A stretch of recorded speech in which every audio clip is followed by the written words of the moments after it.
Alright, so before I put the interior on, I figured I might as well check to make sure the instruments and everything's good to go. Make sure no critters got into it.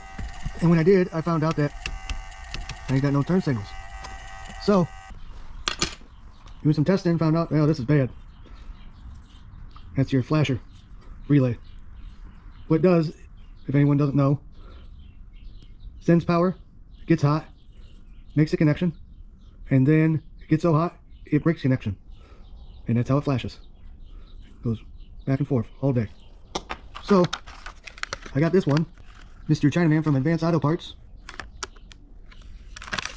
Says right here it will do turn signals and warning lights. So, let's install it. But before we do, always put some electrolysis grease on it. That way, it's not like this one, and it takes Hulk Hogan and the Incredible Hulk to pull it off, because it's a pain. Alright, let's get going. Alright, this right here is a terrible design flaw, but you know, it is what it is. So right there is supposed to be the hazard flashers.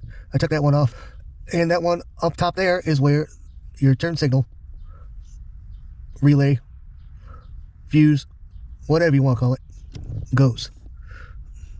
So I just made this a little bit easier for you all to see.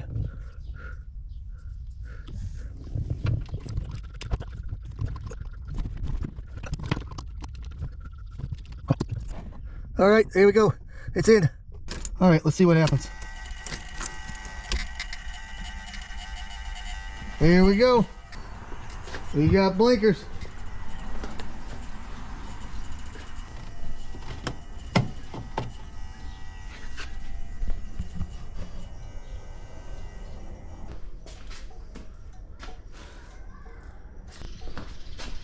Yep, that's it. So now she is good to go, except for interior put back together. So stay tuned for that video.